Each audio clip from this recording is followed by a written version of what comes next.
नमस्कार, बहुत बहुत स्वागत है आपका। मैं हूं आपके साथ सपना दीपक मदेशा। बुलेटिन का आगाज करेंगे। उत्तराखंड विधानसभा का बजट सत्र 9 मार्च से प्रस्तावित है। इस बार राज्य सरकार बजट को लेकर आम जनता से भी संवाद कर रही है। मुख्यमंत्री पुष्कर सिंह धामी ने 7 फरवरी को खटीमा में जनता के साथ बजट संवाद कार्यक्रम किया था। मुख्यमंत्री ने बताया कि अगले कुछ दिनों में बजट पर अगला संवाद पौड़ी गढ़वाल जनपद में आयोजित किया जाएगा। इस संवाद कार्यक्रम में विभिन्न क्षेत्रों के विशेषज्ञों और सभी वर्गों के लोगों को आमंत्रित किया गया है।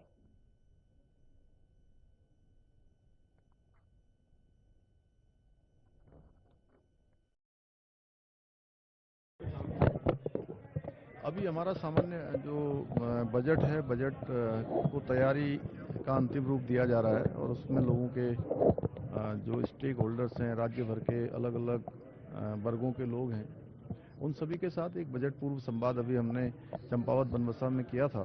दूसरा संवाद हम पौड़ी में करने वाले हैं और जो लोगों के सुझाव हैं उसके आधार पर हमारा बजट सभी के लिए एक सर्वस्पर्शी बजट बने और भारत सरकार का जो सामान्य बजट प्रस्तुत हुआ है वो हमारे लिए एक दिशा होती है। उसी दिशा के अनुरूप हम लोग काम करेंगे।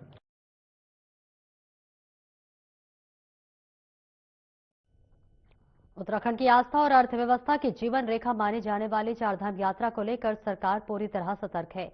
मुख्यमंत्री पुष्कर सिंह धामी ने कहा कि चारधाम यात्रा राज्य के लिए बेहद महत्वपूर्ण है और इसे सुरक्षित व सुव्यवस्थित ढंग से संचालित करना सरकार की सर्वोच्च प्राथमिकता है। सीएम धामी ने कहा कि जल्द ही कपाट खुलने वाले हैं और पिछले वर्ष के अनुभवों को ध्यान में रखते हुए इस बार और बेहतर व्यवस्थाएं सुनिश्चित की जा रही है। यात्रा को सुचारू और सुरक्षित बनाने के लिए लगातार उच्च स्तरीय बैठकें की जा रही हैं।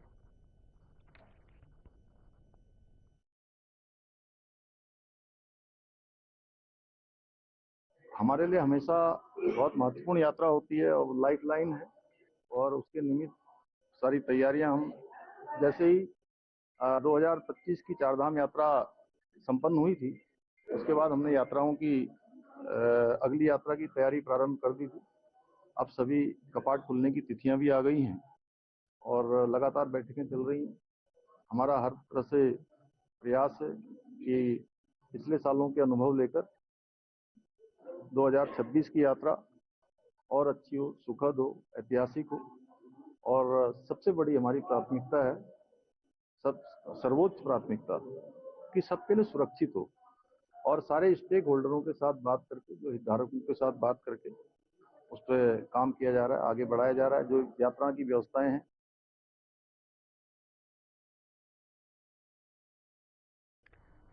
और उत्तराखंड सरकार के 4 वर्ष पूरे होने के उपलक्ष्य में 7 मार्च को हरिद्वार में बड़ा कार्यक्रम आयोजित किया जाएगा। बैरागी कैंप क्षेत्र में होने वाले इस आयोजन की तैयारियां शुरू हो गई हैं।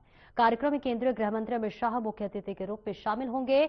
मुख्यमंत्री पुष्कर सिंह धामी ने बताया कि बीते 4 वर्षों में राज्य सरकार द्वारा किए गए विकास कार्यों और योजनाओं की प्रदर्शनी लगाई जाएगी। प्रधानमंत्री के नेतृत्व में उत्तराखंड की प्रगति को भी प्रमुखता से प्रस्तुत किया जाएगा।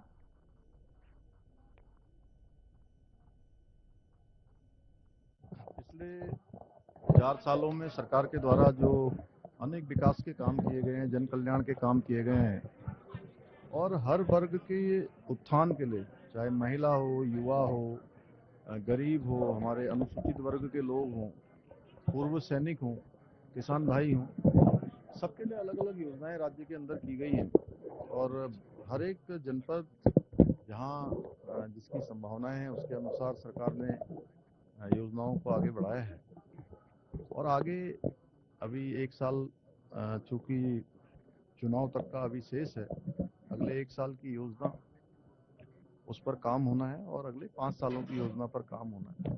तो उसके लिए एक बड़ा कार्यक्रम जिसमें प्रदेश भर के लोग सम्मिलित होंगे।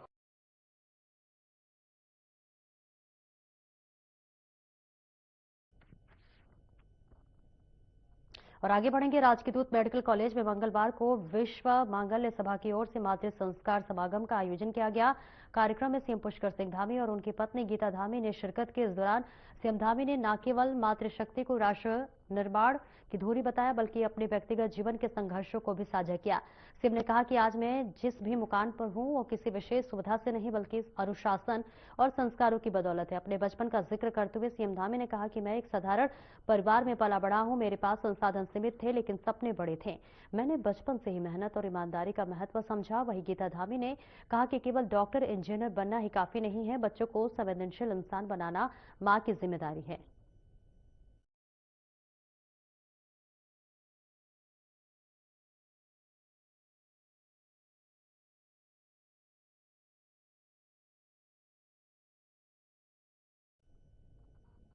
और उत्तराखंड सरकार ने विधानसभा 2026 के बजट सत्र की तिथियों का ऐलान कर दिया है।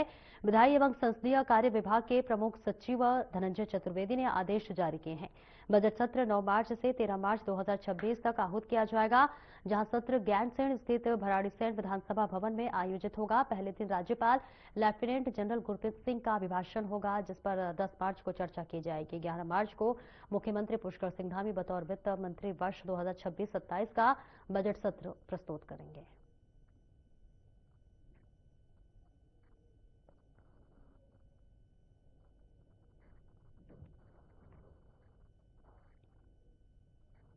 और उत्तराखंड कांग्रेस ने हजारों कार्यकर्ताओं के साथ शक्ति प्रदर्शन कर चुनावी शंखनाद का संकेत दिया है। कार्यक्रम में पार्टी के कई वरिष्ठ नेता एक मंच पर नजर आए और राज्य सरकार पर जमकर निशाना साधा। वहीं सरकार भी महिला एवं बाल विकास मंत्री रेखा आर्या ने कांग्रेस के प्रदर्शन को लेकर प्रतिक्रिया दी है। उन्होंने कहा है कि कांग्रेस पहले भी इस तरह के प्रदर्शन कर चुकी है और उसके परिणाम सबने देखे हैं।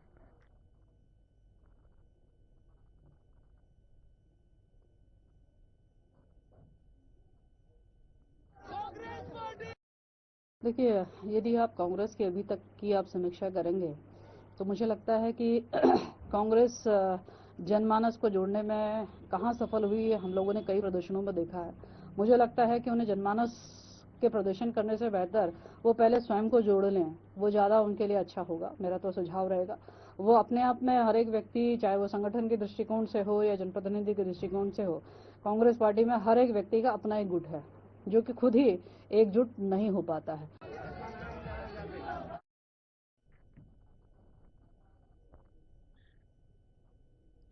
और उत्तराखंड में खेल प्रतिभाओं को निखारने के लिए नई पहल की तैयारी शुरू हो गई है, जहां खेल मंत्री रेखा आर्या ने अधिकारियों को खेलों को समर्पित स्पोर्ट्स स्कूल खोलने के प्रस्ताव तैयार करने के निर्देश दिए हैं, ताकि कम उम्र में ही बच्चों को पेशेवर प्रशिक्षण मिल सके। इसके साथ ही एक जनपद एक खेल योजना को आगे बढ़ाने और फिट उत्तराखंड ऐप के माध्यम से खिलाड़ियों को ऑनलाइन कोचिंग उपलब्ध कराने पर भी जोर दिया गया।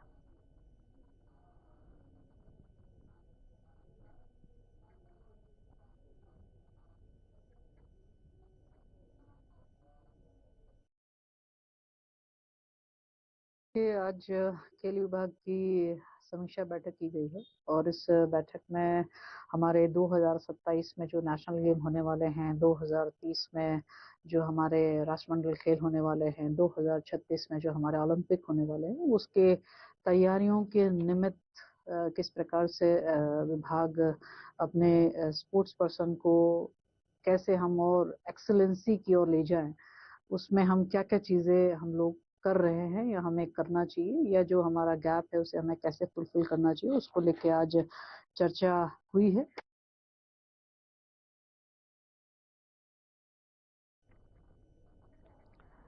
और वहीं उत्तराखंड में एंट्री करने के लिए अब लोगों को ग्रीन सेस देना अनिवार्य है। जी हां, आपको बता दें कि सरकार ने दिसंबर 2025 से रेट तय करके ग्रीन सेस वसूलने का आदेश जारी कर दिया है, जिस पर सचिव वित्त दिलीप चवालकर का कहना है कि उत्तराखंड हिमालयी राज्य है और यहाँ के पर्यावरण को बचाना हम सबकी जिम्मेदारी है।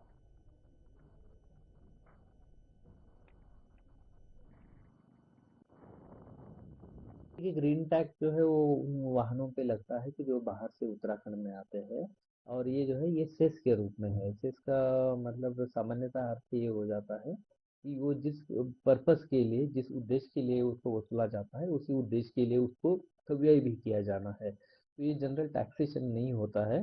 तो हम लोगों ने वो कुछ चीजें करनी है, क्योंकि हम लोग बड़े ही इकोलॉजिकली सेंसिटिव स्थान पर हम लोग यहाँ पर बैठे हुए हैं, और हम लोग जानते हैं कि हिमालय का कितना महत्व है पूरे देश की इकोनॉमी में, कितना हमारे यहाँ की नदियों का महत्व है, पूरा नॉर्थ इंडियन एग्रीकल्चर और ओवरऑल डेवलपमेंट के उद्देश्य से।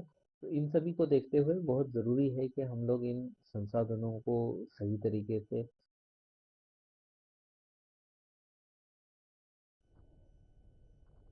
और उत्तराखंड में केंद्रीय गृह मंत्री अमित शाह के आगामी दौरे और चारधाम यात्रा को लेकर प्रशासन पूरी तरह अलर्ट मोड पर है। इसी सिलसिले में प्रदेश के मुख्य सचिव आनंद वर्धम हरिद्वार पहुंचे और यहां उन्होंने राज्य अतिथि गृह में आला अधिकारियों के साथ एक अहम बैठक की और सुरक्षा व्यवस्था समेत तमाम तैयारियों का जायजा लिया। बैठक के बाद मुख्य सचिव ने बैरागी कैंप स्थित कुंभ मेला भूमि का स्थलीय निरीक्षण किया।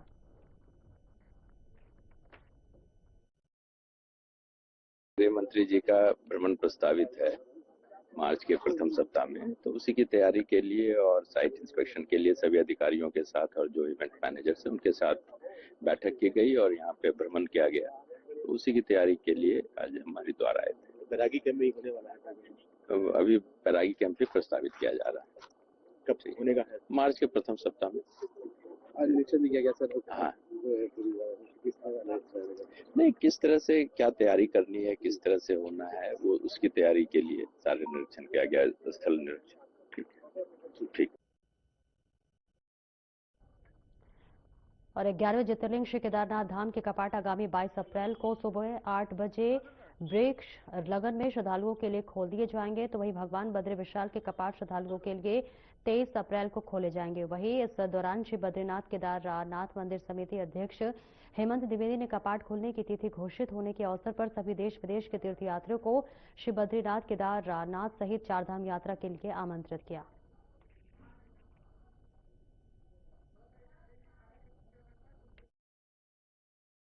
यमुनोत्री, गंगोत्री, श्री बद्रीनाथ जी और केदारनाथ जी, इन कपाटों की जो प्रक्रिया है खुलने की वो प्रारंभ हो चुकी है और हमारे बसंत पंचमी के दिन श्री बद्रीनाथ जी के कपाट जो है कि खुलने की तिथि तय होगी, जिसमें 23 अप्रैल को प्रातः 6:15 पर जो है कि बद्रीनाथ जी के कपाट खुलेंगे।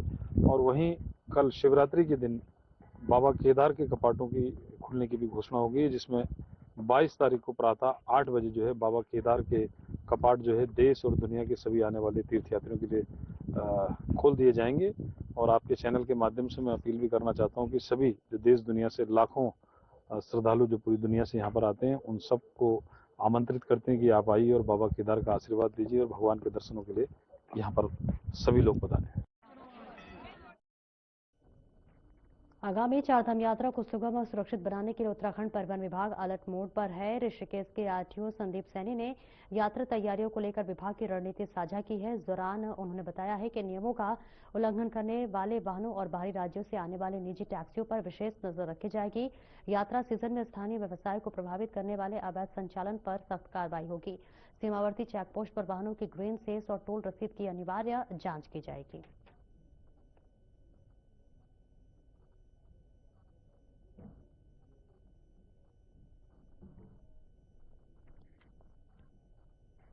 और एक ब्रेक के लिए रुकेंगे, जल्द लौटते हैं।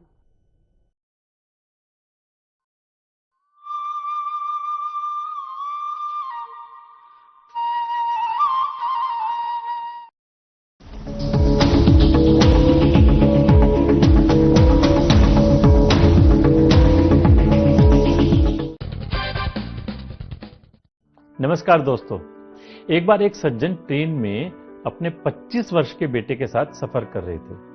ट्रेन की खिड़की से बाहर देखकर लड़का चिल्ला रहा था, पापा देखो पेड़ पीछे भाग रहे हैं। पिता मुस्कुराया, लेकिन पास बैठा व्यक्ति इस युवक के बचकाने व्यवहार से थोड़ा परेशान हो गया। उसको अजीब सा लगा। थोड़ी देर बाद लड़का फिर चिल्लाया, पापा देखो कितने रंग बिरंगे सुंदर पहाड़ हैं, बादल हैं, नदियां हैं। पिता फिर मुस्कुराया, लेकिन पास बैठे व्यक्ति से अब नहीं रहा गया। उसे लगा शायद ये लड़का कुछ मानसिक समस्या वाला है, मेंटली रिटार्डेड है। उसने पिता को कहा, भाई साहब आप अपने बेटे को किसी अच्छे डॉक्टर को क्यों नहीं दिखाते?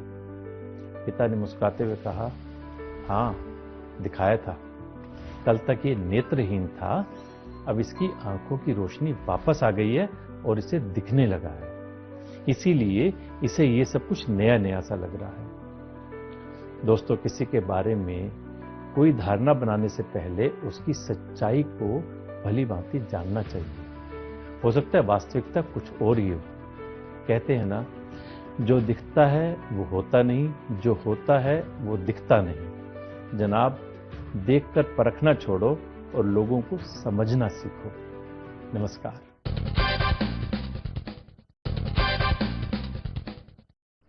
नमस्कार दोस्तों, हम सभी जानते हैं मोर हमारा राष्ट्रीय पक्षी है। इसके अलावा हिंदू संस्कृति और ज्योतिष शास्त्र में भी मोर पंख का खास महत्व है। कहते हैं मोर के पंखों में देवी देवताओं और 9 ग्रहों का वास होता है। ज्योतिष के मुताबिक घर में विधिवत तरीके से मोर पंख स्थापित करने से सारे दुख दर्द और घर के सभी वास्तु दोष खत्म हो जाते हैं। इसके अलावा रंग बिरंगे मोर पंख हमें ये भी सीख देते हैं कि हमारा जीवन भी इसी तरह के रंगों से भरा पड़ा है, कभी खुशी के रंग तो कभी गम के रंग। लेकिन क्या ये आप जानते हैं कि भगवान राम पर एक मोर ने कर्ज चढ़ा दिया था, जिसे उन्होंने अगले जन्म में उतारा। दोस्तों, ऐसा कहा जाता है कि वनवास के दौरान माता सीता को पानी की प्यास लगी। राम जी ने चारों ओर इधर उधर देखा, उन्हें दूर दूर तक जंगल ही जंगल दिख रहा था। उन्होंने जंगल देवता से प्रार्थना की और कहा कि हे जंगल देवता, हमें पानी की ओर जाने का रास्ता बताइए। थोड़ी देर में एक मोर आया और उसने राम जी से कहा, प्रभु चलिए, मैं जलाशय तक आपका मार्गदर्शक बन जाता हूं, लेकिन रास्ते में कोई भूल चूक होने की संभावना है। राम जी ने पूछा, वो क्यों? मोर ने कहा, प्रभु मैं तो उड़ता हुआ जाऊंगा और आप चलते हुए, ऐसे में आप रास्ता भटक सकते हैं, इसलिए मैं रास्ते के बीच बीच में अपना एक मोर पंख निशानी के लिए छोड़ता जाऊंगा। उसका पीछा करते करते आप जलाशय तक पहुंच जाएंगे। दोस्तों, सच बात यह है कि मोर के पंख एक विशेष समय और एक खास मौसम में ही बिखरते हैं। अगर वो अपनी इच्छा के विरुद्ध पंखों को बिखेरेगा तो उसकी मृत्यु हो जाती है, और वही इस मोर का भी हुआ। आखिर में जब मोर अंतिम सांस ले रहा था तो वो कहता है कि मैं कितना भाग्यशाली हूं कि जो सारी दुनिया की प्यास बुझाते हैं, ऐसे प्रभु की प्यास बुझाने का मुझे सौभाग्य मिला। मेरा जीवन धन्य हो गया, अब मेरी कोई भी इच्छा शेष नहीं रह गई। इस पर श्री राम ने मोर से कहा कि मेरे लिए तुमने जो मोर पंख बिखेर कर मुझ पर जो कर्ज चढ़ाया है, मैं उस कर्ज को अगले जन्म में जरूर चुकाऊंगा। उसके बाद अगले जन्म में भगवान राम ने कृष्ण का अवतार लिया और अपने सिर पर मोर पंख धारण किया। आप भी मोर में प्रभु राम और श्री कृष्ण के दर्शन कर सकते हैं और साक्षात मोर पंख को अपने मंदिर में सजाकर आशीर्वाद प्राप्त कर सकते हैं। मैं पिछले हफ्ते जयपुर जिस स्थान पर गया, वहां कम से कम 200 मोर थे, जिनके साथ रहने का आनंद और सौभाग्य मुझे मिला। इसलिए सारी जानकारी एकत्र करके आपसे साझा की। आप भी जब कभी मोर को देखें तो ओम नमो भगवते वासुदेवाय मंत्र बोलकर ये अनुभव कर सकते हैं कि आप भी साक्षात कृष्ण जी के दर्शन कर रहे हैं। सच में ये मोर पंख इतना भी सुंदर ना होता, कृष्ण, अगर ये तेरे सिर पर ना सजा होता। नमस्कार।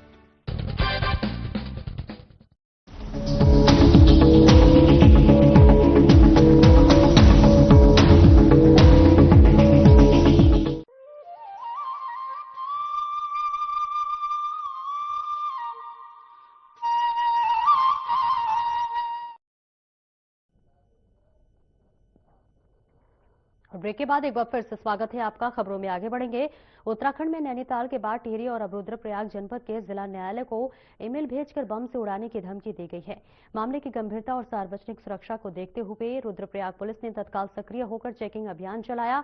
वहीं सूचना मिलते ही रुद्रप्रयाग की पुलिस अधीक्षक निहारिका तोमर ने मौके पर पहुंचकर जांच पड़ताल के सुरक्षा मानकों का पालन करते हुए तत्काल पूरे न्यायालय परिसर को खाली कराया गया, लेकिन बम की सूचना सिर्फ अफवाह निकली।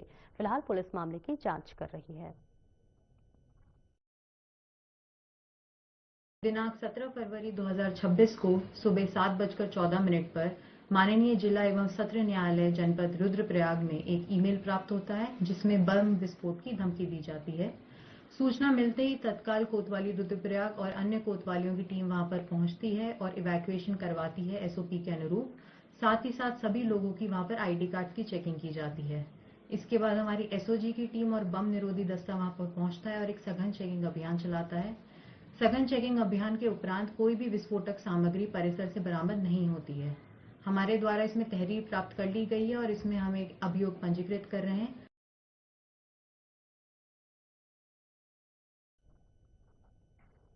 और आगामी चारधाम यात्रा 2026 के सफल, सुव्यवस्थित और सुरक्षित संचालन के लिए गढ़वाल आयुक्त विनय शंकर पांडे ने ऋषिकेश में hotel association, tour and travels union और डंडी कंडी संचालकों के साथ एक महत्वपूर्ण बैठक की। आपको बता दें कि बैठक में यात्रा के दौरान संभावित चुनौतियों और उनके समाधान पर चर्चा की गई, जिस पर आयुक्त ने कहा कि मुख्यमंत्री पुष्कर सिंह धामी के अतिथि देवो भव के संकल्प के तहत यात्रा की तैयारी व्यापक स्तर पर की जा रही है। देखिए, चार धाम यात्रा की हमारे चारों धामों के कपाट खुलने की तिथि घोषित हो गई है और अक्षय तृतीया पर गंगोत्री यमुनोत्री जी के और 22 तारीख को बाबा केदार के और 23 को बद्रीनाथ जी के कपाट खुल रहे हैं। होटल एसोसिएशन को, चाहे हमारा टूर एंड ट्रेवल ऑपरेटर्स हो और डंडी कंडी वाले को, आज सभी स्टेक होल्डर्स के साथ मेरी वार्ता चल रही है।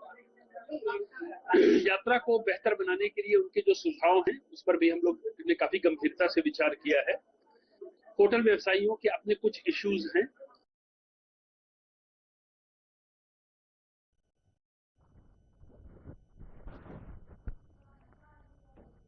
और आगे बढ़ेंगे। कुमाऊं कमिश्नर दीपक रावत अल्मोड़ा पहुंचकर जिलाधिकारी कार्यालय, जिलाधिकारी कोर्ट बंदोबस्त कार्यालय का निरीक्षण किया। तो वह इस दौरान कमिश्नर ने जिलाधिकारी को निर्देशित किया कि कोर्ट के लंबे मामले को जल्द से जल्द पूरा किया जाए, साथ ही रिकॉर्ड रूम में रखे गए ब्रिटिशकालीन दस्तावेजों का अवलोकन किया जाए।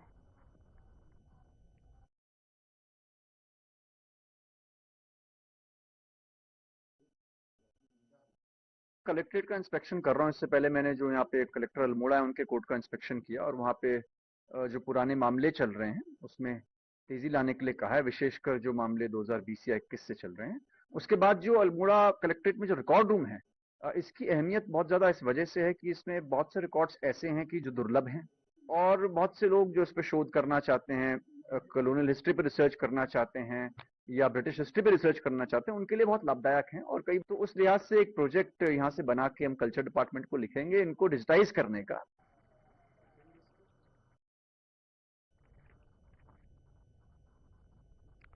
गदरपुर में करीब 8 महीनों से बनकर तैयार परिवहन विभाग का नया बस स्टेशन आज भी उद्घाटन के इंतजार में बंद पड़ा है। करोड़ों रुपए की लागत से बने इस आधुनिक बस अड्डे का संचालन शुरू न होने से यात्रियों को भारी परेशानियों का सामना करना पड़ रहा है। भवन में सभी सुविधाएं उपलब्ध है, लेकिन बसों का संचालन अब तक शुरू नहीं हो पाया है। यात्रियों को आज भी सड़क किनारे खड़े होकर बसों का इंतजार करना पड़ता है, जिससे धूप, बारिश और ठंड में उन्हें दिक्कतें झेलनी पड़ रही हैं।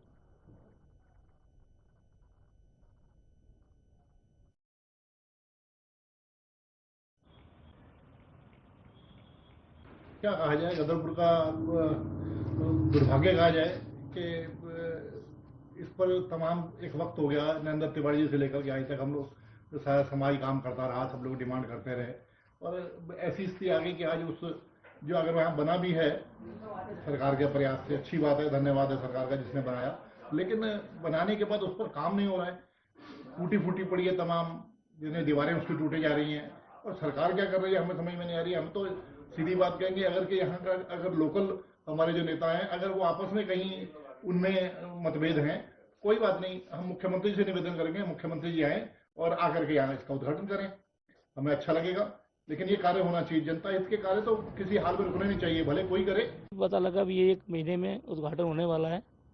अब सीएम साहब करेंगे या यहाँ कोई प्रतिनिधि करेगा, उसके बारे सूत्रों के हवाले से पता लगा कि जल्द ही इस बस अड्डे का उद्घाटन होने वाला है। नहीं, अभी आप सर इसके बारे में तो ठेकेदार जिसने बनाई बिल्डिंग वो इसका जवाब दे सकता है। हमने तो आपके साथ देखा, जो वही आपके साथ ही है, इसके बारे में तो हम कुछ नहीं बता सकते। और क्या क्या यात्रियों में सारी सुविधाएं यहाँ पर हैं। शौचालय बहुत बढ़िया बने हुए हैं, हाईटेक शौचालय हैं। यात्री प्रतीक्षालय बहुत बढ़िया बना हुआ है। यहाँ पर पूछताछ कक्ष है, विंडो है, खिड़की, जहाँ आप टिकट बुक करवा सकते हो।